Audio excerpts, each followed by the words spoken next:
Hello बच्चों, let's read a question and that is describe the components of an ecosystem. हमें यहाँ पे ecosystem के कंपोनेंट्स को बताना है या डिस्क्राइब करना है।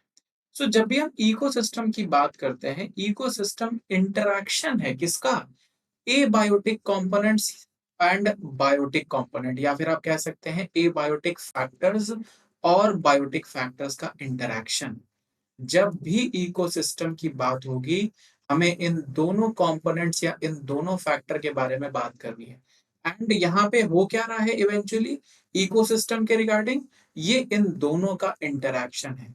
ये कैसे इंटरैक्ट करते हैं एक दूसरे से, यही डिसाइड करता है कि हमारा इकोसिस्टम कैसे डेवलप, और यही इसके कंपोनेंट्स। जब हम बात करते हैं एबायोटिक कंपोनेंट्स की, तो आपको ध्यान रखना है कि हम बात कर रहे हैं नॉन लिविंग कंपोनेंट्स की, ऐसे कंपोनेंट्स जो नॉन लिविंग है। और अगर हम बात करते हैं बायोटिक कंपोनेंट्स की, तो ये ऐसे कंपोनेंट्स हैं जो कि लिविंग कंपोनेंट्स, यानी जो कि जिंदा है। एक तरीके से हम ऐसा कह सकते हैं, नॉन लिविंग मतलब जो जिंदा नहीं। अब हम अगर इनकी बात करें कि भाई इनमें क्या क्या प्रेजेंट होता है, तो किसी भी इकोसिस्टम को स्टार्ट करने के लिए सबसे पहली चीज तो है मिनरल्स। और ये मिनरल्स इस पर्सपेक्टिव से लिख सकते हैं, let's say inorganic materials. Inorganic materials की जरूरत है। जब भी लिविंग ऑर्गेनिजम्स की बात होती है, तो ऑर्गेनिक मटेरियल का बहुत ज्यादा रोल बढ़ जाता है। तो ये हमारे पास ऑर्गेनिक मटेरियल्स हो गए।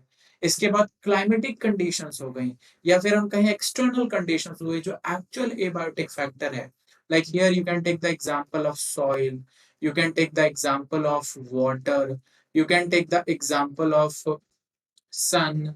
There are many other examples, बहुत सारे examples हैं जो हम ये बायोटिक फैक्टर में ले सकते हैं, क्योंकि ये सारे फैक्टर का ही इंटरैक्शन जो है वो किसके साथ हो रहा है? लिविंग कंपोनेंट्स के साथ। और लिविंग कंपोनेंट्स की बात हम जब करते हैं, तो ये भी दो टाइप के होते हैं। दो type in the on the basis of कि इनकी फीडिंग हैबिटेट कैसी है।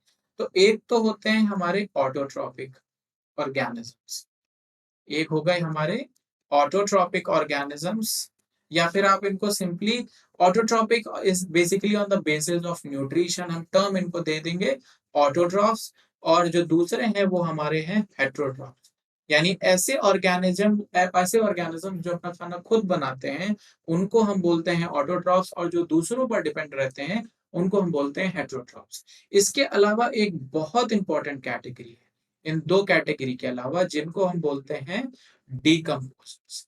अगर डीकम्पोजर्स नहीं होंगे, तो इस अर्थ में जो वेस्ट का एक्यूमुलेशन है वो बहुत बढ़ जाएगा।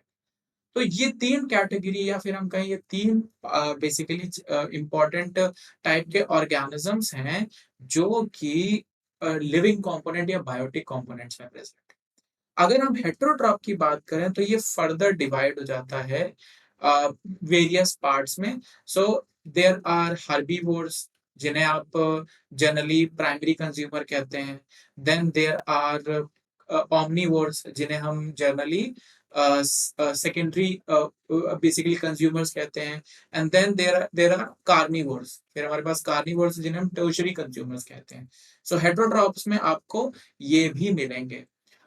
ये सारे ऑर्गेनिजम्स का, चाहे फिर यहाँ पे ऑर्गेनिजम्स मतलब बायोटिक कंपोनेंट हो गया, और ये किसके साथ इंटरेक्ट कर रहे हैं? एबायोटिक कंपोनेंट के, इनके साथ।